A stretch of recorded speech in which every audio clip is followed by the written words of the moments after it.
Rabotai, donc voilà, Boker Tov, on commence le Siour dans quelques minutes sur Auschwitz. Après, on va continuer sur Birkenau. Il y avait 3 camps qui étaient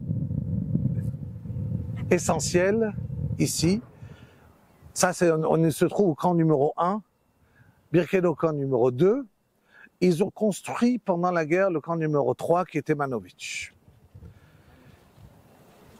Je voudrais vous raconter une histoire extraordinaire. Il y avait deux juifs, Verbal et Wexler, qui ont écrit un DOR américain, un rapport qui a été publié. Eux, ils travaillaient ils étaient dans Sonderkommando, ils étaient au Canada et partaient travailler dans les chambres à gaz qui étaient vous savez que quand il y avait les trains, 5-6 000 personnes, comme on a dit, arrivaient. Alors il y a eu plusieurs périodes, ils se sont malheureusement améliorés avec de 1942, fin 41, à 1944, où les trains n'arrêtaient pas d'arriver. Et à un certain moment, il y avait une sélection entre ceux qui étaient brimes, qui étaient bien, qui pouvaient travailler, et ceux qui arrivaient directement aux chambres à gaz. Mais ce n'était pas que ça qui pouvait décider. Il y avait aussi un certain nombre qui pouvait avoir de personnes dans Auschwitz, Birkenau. Ça veut dire que même s'il y avait des personnes, il y avait des transits qui arrivaient, des trains, et ils étaient des gens brimes qui arrivaient de la Hongrie, et qui pouvaient en vérité, qui arrivaient d'Autriche, qui pouvaient travailler, mais le camp, il était tellement plein qu'ils pouvaient essayer directement en chambre à gaz, dire qu'ils avaient la possibilité de travailler. Et ils avaient ceux qui travaillaient à la descente du train, ils essayaient par tout moyen de parler, surtout aux mamans qui arrivaient avec leurs bébés dans les bras. Et tous les mamans qui arrivaient avec les bébés dans les bras, directement en chambre à gaz. Donc ils venaient et ils leur prenaient les bébés, des fois par force, et ils les donnaient à quelqu'un qui de toutes les manières avait l'air déjà vieille, qui avait déjà plus de 50 ans, qui était surarrivé aux chambres à gaz, et prenait le bébé, et la femme hurlait « On me prend mon bébé !» Mais à cet instant, quand on lui prenait son bébé, elle croyait que c'était la fin pour elle, mais en vérité, c'était par cela qu'elle restait en vie. Parce qu'en lui prenant son bébé, eh ben alors, elle avait une chance d'être choisie pour travailler. Et donc, ces gens-là qui travaillaient comme ça sur les quais, eux qui connaissaient vers où ils partaient, ils essayaient de sauver les gens. Mais les gens, ils ne savaient pas. Bezrat Hashem, on racontera plus tard comment ça se passait la sélection, comment ça se passait quand ils rentraient dans les chambres à gaz, comment ça se passait en sortant, qu'est-ce qu'il y avait dans du moment où on leur demandait de se déshabiller, et ainsi de suite. Donc il y avait 2 juifs, qu'eux, ils ont travaillé là-bas pendant longtemps. Ceux qui travaillaient longtemps là-bas, déjà ils avaient des moyens de se nourrir un peu mieux. Parce ils trouvaient dans les poches des personnes des petits bonbons, un petit morceau de quelque chose. Ils pouvaient trouver ce que quelqu'un il avait caché. Donc quand ils venaient pour dépouiller en vérité tous les habits avant de rentrer au champ à gaz, qu'ils enlevaient tout, alors c'était interdit, si on les attrapait évidemment, ils étaient à mort tout de suite. Mais ils réussissaient à cacher et à mettre de côté des choses pour pouvoir mieux se nourrir. Et ils avaient de l'argent un peu plus. Ils avaient des choses de quoi troquer dans le marché noir.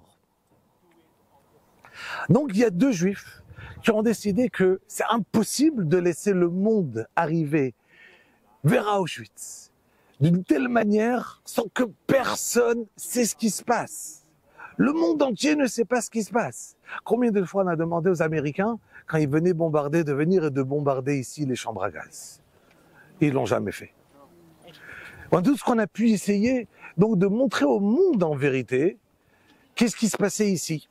Donc ils ont décidé de réussir à se sauver, quitter Auschwitz et dévoiler au monde qu'est-ce qui se passe. C'est facile à le dire, impossible à faire. Tous ceux qui ont essayé de se sauver ici, alors, premièrement, n'en parlons pas que tout ce qui était autour s'était mis à mort. N'en parlons pas que tout ce qui se passait, alors, il y avait des barbelés de fer qui étaient électrifiés. C'était impossible de se sauver. Ils se levaient tous les matins, il y avait un misdar, on devait être compté.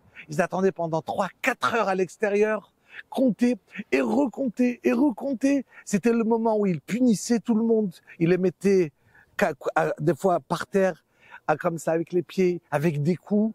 Ils recevaient des coups, 40, 50, 60 coups de shot. Ils avaient une lanière comme ça, faite en cuir, avec à la fin des petits ronds de ferrette de plomb, d'accord? Et ils frappaient des coups à en mourir. Et il fallait compter. Quand il revenait, c'était le moment des punitions. Quand il fallait commencer à compter, le assir, il devait compter. Donc on lui disait, toi tu dois avoir 25, 50. Il devait compter. S'il s'embrouillait dans le compte, on recommençait dès le début. Et des histoires sur des gens qui ont gardé la gvoura, qui n'ont pas crié une fois, qui ont été capables de se dire rien. Et voilà que, donc se sauver avec ce misdar qui m'a été compté, c'est impossible. Mais eux, ils ont préparé leur coup.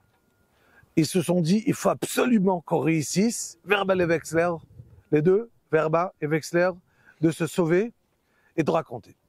Ils se sont organisés, avec le shochad et tout ce qu'ils avaient, de partir travailler en dehors de Birkenau pour la construction de Manovitch.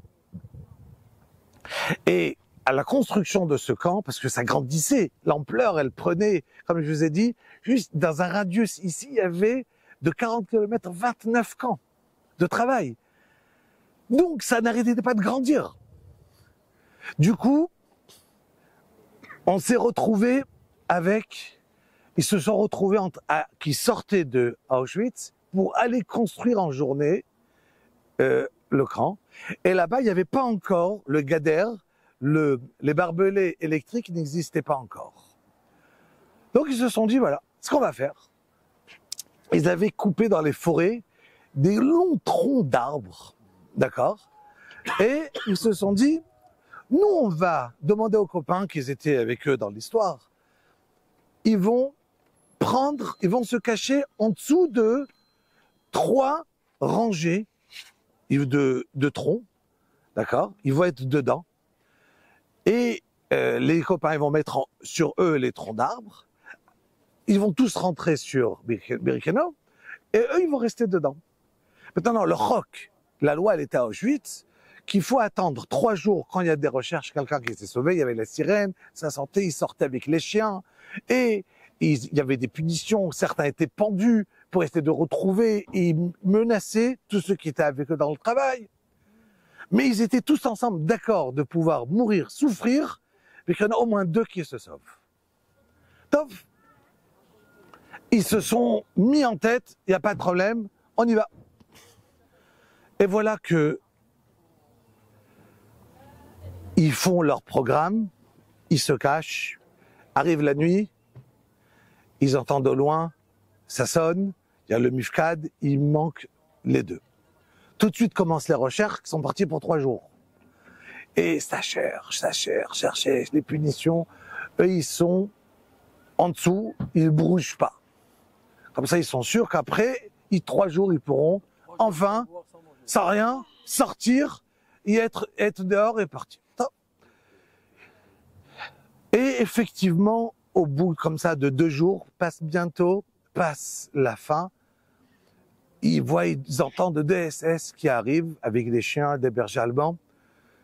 Et un dit à l'autre, qu'est-ce que tu en penses? Peut-être ils sont en dessous, l'aréma comme ça, des troncs d'arbres. Qu'est-ce que tu en penses? Peut-être ils sont là. L'autre, il lui dit, ouais, tu penses ça? C'est possible, regarde. Ça n'a pas l'air. Va savoir. Et ils viennent, ils commencent à enlever un tronc d'arbre. Et l'autre lui dit, arrête, c'est pas possible, c'est lourd, laisse tomber. Dire que c'était des juifs qui travaillaient à les créer, qui n'avaient pas de force, qu'ils étaient en train de travailler, bien nourris. C'était déjà lourd, ces troncs d'arbres, énormes. Et voilà que ils enlèvent un, ils mettent les chiens et disent, écoute, regarde, le chien ne sent rien.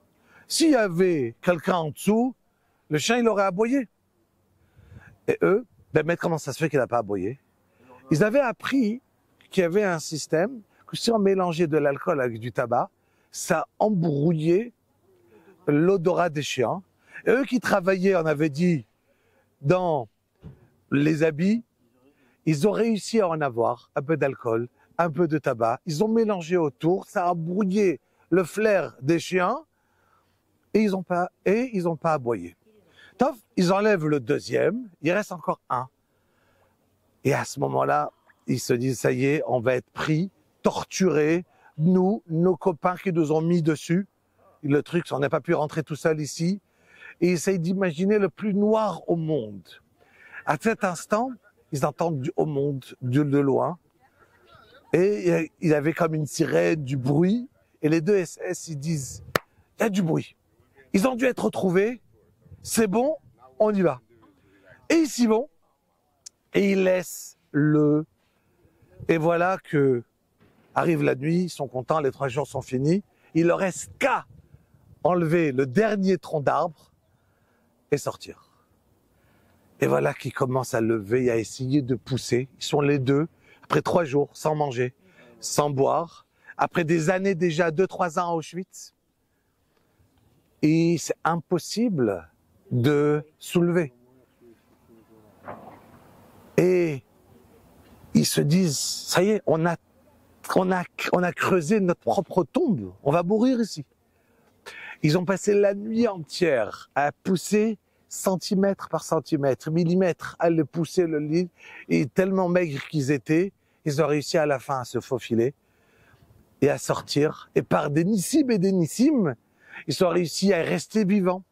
Il a dévoilé en Amérique, si vous allez sur Internet, vous allez le retrouver, le Dor Verbale Wexler, qui est très connu. Ils ont commencé à raconter, ces 2 survivants d'Auschwitz, à raconter, pendant la guerre, qu'est-ce qui s'est passé à Auschwitz. Un, il a dit à l'autre, cher ami, Verbale, il a dit à Wexler, dis-moi, qu'est-ce que tu pensais quand il y avait l'Allemand en train de nous enlever les deux troncs? J'étais en train de me dire le monde entier. C'est fini. Je me voyais déjà en train de souffrir, en train déjà d'être torturé.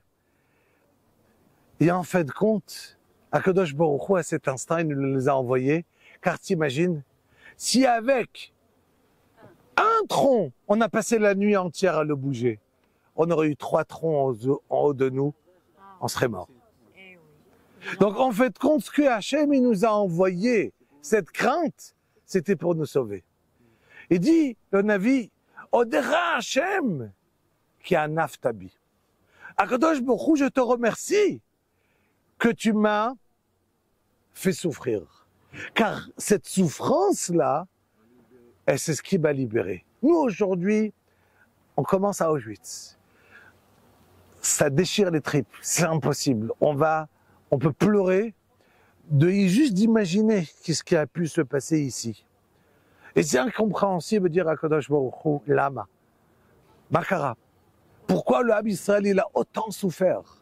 Pourquoi le Ham Israël a eu le Machao, le Shimtza Bagoyim? Le monde entier veut toujours nous exterminer, non-stop.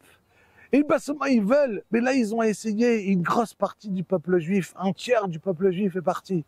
Un tiers, 6 millions de juifs. Et donc on va dire à Kadosh Baruch Hu, Lama.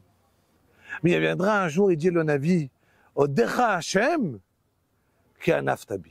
Un jour je pourrai comprendre et je dirai à Kadosh Baruch Hu, je te remercierai sur ce que j'ai souffert. Aujourd'hui c'est incompréhensible comment. Comment c'est possible une chose pareille? Comment c'est possible que on peut autant souffrir et dire à Kadosh Baruch Hu, Odecha Hashem? Mais il te dit dans la Emouna, Ani ma'amin be'emuna shlema. Nous, on voit qu'une partie du Pulse, on n'arrive pas à comprendre la Emouna entière.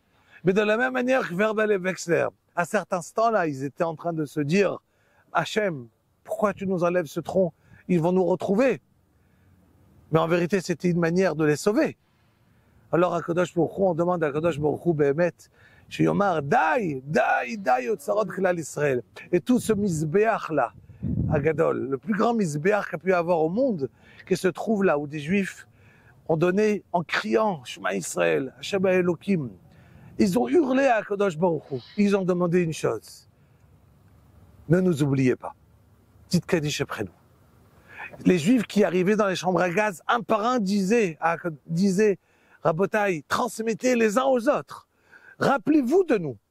Parce qu'on n'a plus d'enfants, on n'a plus de descendance. On n'a plus personne qui va dire Kaddish sur nous. Des familles entières ont été exterminées. Des familles entières. Plus personne. Donc il dit à Kadosh Baruch Hu, lui, il va se rappeler. Iskor Elokim, et grâce à ça, Bezrat Hashem, on arrivera un jour à Triat Emitim, Bekarov Biabeinu. Amen.